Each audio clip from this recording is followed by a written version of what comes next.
Olá a todos. Bom, nesse vídeo de hoje a gente vai aprender algo muito importante.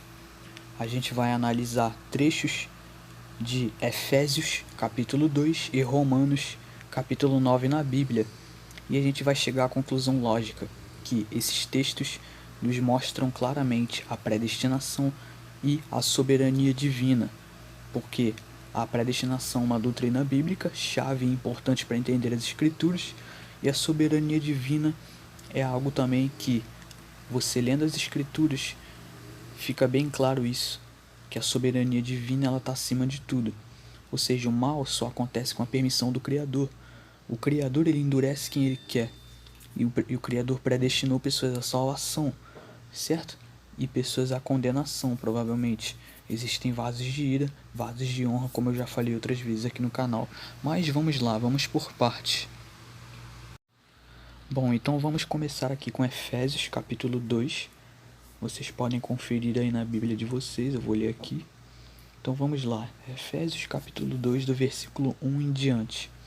E vos vivificou, estando vós mortos em ofensas e pecados, em que no outro tempo andastes segundo o curso deste mundo, segundo o príncipe das potestades do ar, do espírito que agora opera nos filhos da desobediência. Tá entendendo? Pois bem, vamos continuar aqui. Bom, então continuando, o versículo 3.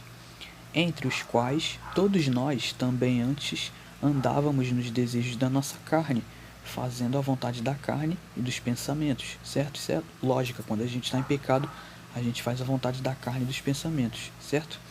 Bom, e éramos por natureza filhos da ira, como os outros também, ou seja, vasos de ira.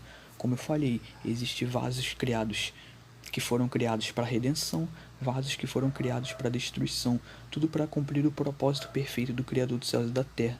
Tudo o que acontece é para dar glórias ao Criador, certo? Porque Ele é soberano. O Criador é muito mais complexo do que a gente imagina. O Criador, ele é amor, ele é um ser super amoroso, ele tem misericórdia, a misericórdia dele dura para sempre, como diz na Bíblia, mas ele também tem justiça, ele é justo, né? Ele julga o pecado, ele julga o mal, entendeu? Ele odeia o pecado, ele odeia o mal em si, mas ele permite o mal acontecer, por quê? Porque a humanidade também vai mal, entendeu? A humanidade vai má, as pessoas vão mais. Então, como as pessoas vão mais, o Criador acaba permitindo o nosso adversário fazer as coisas que ele faz, essas desgraças todas. Mas é tudo, vocês veem que é tudo com um propósito do Criador, tudo de acordo com a permissão do Criador, vocês percebem? Mas o Criador Iá, que é riquíssimo em misericórdia, pelo seu muito amor com que nos amou, estando nós ainda mortos em nossas ofensas, nos vivificou juntamente com o Messias. Então, pela graça vos salvos, ou seja, esse é o evangelho da graça. A gente é salvo pela graça que vem do Pai, ou seja, a salvação é totalmente de graça, não é por obras. A salvação vem de graça, dada pelo Pai desde a fundação do mundo, para eleitos que Ele predestinou. Percebe? Então ele nos vivificou juntamente com o Messias, como diz aqui, exatamente, estando nós ainda mortos, certo? Porque a gente já vem para o mundo pecando, desde o pecado de Adão e Eva, ou seja, o pecado já está no DNA humano, o ser humano já nasce com um pecado, percebe? Ou seja, é uma coisa inevitável, a natureza humana é inclinada para o pecado. Então, juntamente com o Messias, ele nos vivificou. Ou seja, tudo isso é um ato de graça do Criador dos céus e da terra, Yah, que é digno de toda a honra, glória e poder. Porque ele foi misericordioso para ter enviado o Messias, Yahushua HaMashiach, que sofreu naquela cruz para ter pagado naquele madeiro, para ter pagado pelos nossos pecados. Mas ele sabia que ele tinha que fazer aquilo, entendeu? Porque ele era o escolhido do Pai, entendeu? É isso que a gente tem que ter em mente, galera. Bom, então continuando aqui, versículo 6. E nos ressuscitou juntamente com ele e nos fez assentar nos lugares celestiais, né, junto com o Messias e a Ruxa, para mostrar nos séculos vindouros as abundantes riquezas da sua graça, pela sua benignidade para conosco, no Messias e Yahushua HaMashiach. Porque pela graça sois salvos, por meio da fé, e isto não vem de vós, é dom do Criador Yahuwah. Ou seja, a fé é um dom que vem do Criador. Não é a gente que escolhe acreditar nele.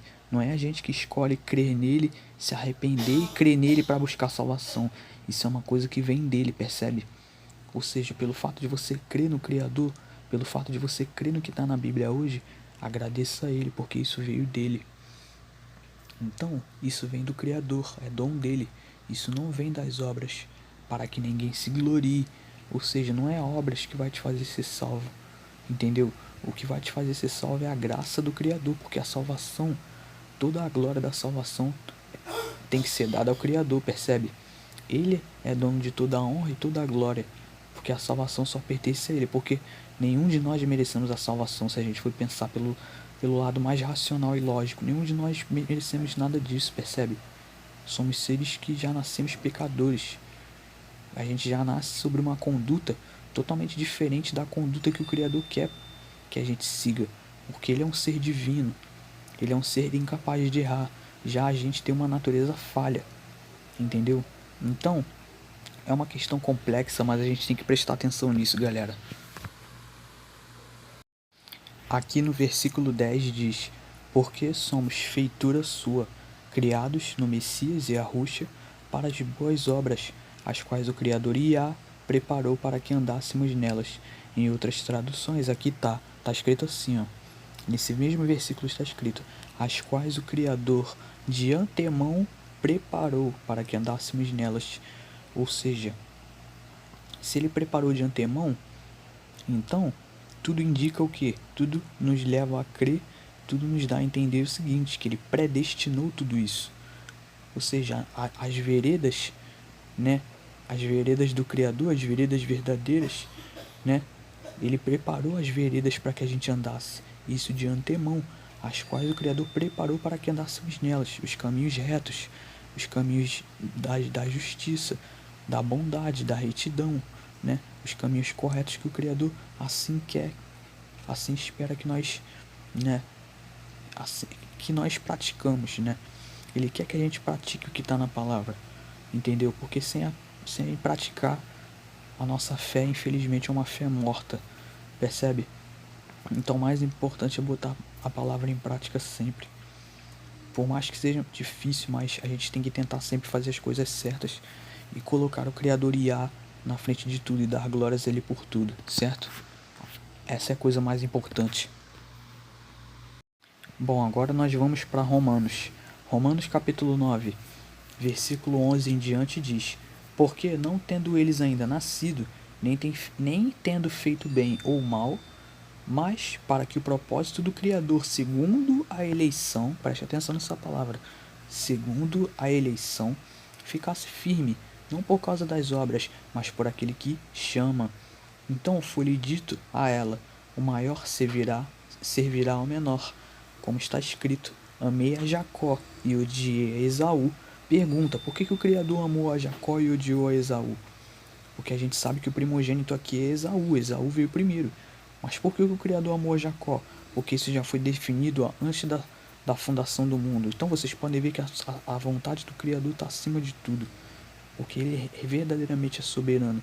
Apenas ele tem todo o controle de tudo, percebe? O versículo 14 diz: que diremos, pois, que há injustiça da parte do Criador? De maneira nenhuma, pois diz a Moisés: compadecer-me-ei de quem me compadecer, e terei misericórdia de quem eu tiver misericórdia. Ou seja, ele só vai se compadecer, ou ele só vai ter misericórdia de quem ele quiser. Ou seja, isso só mostra a soberania do Criador. É uma soberania infinita e ilimitada, percebe? É uma soberania que dura para sempre, é uma soberania eterna. Sempre foi assim e sempre será. Esse versículo nos mostra isso claramente, percebe? Bom, continuando. Assim, pois, isso não depende do que quer nem do que corre, mas do Criador que se compadece. Porque diz a Escritura a Faraó: para isto mesmo te levantei, para em ti mostrar o meu poder, e para que o meu nome seja anunciado em toda a terra. Logo, pois, compadece-se de quem quer, e endurece a quem quer. Como eu havia falado anteriormente, o Criador endurece o coração de quem ele quiser, certo? E ele se compadece de quem ele quer, como ele fez com Faraó. Ou seja, ele usou Faraó para que ele glorificasse. Ele usou Faraó para que ele, mostrasse a glória dele, para que ele fosse glorificado.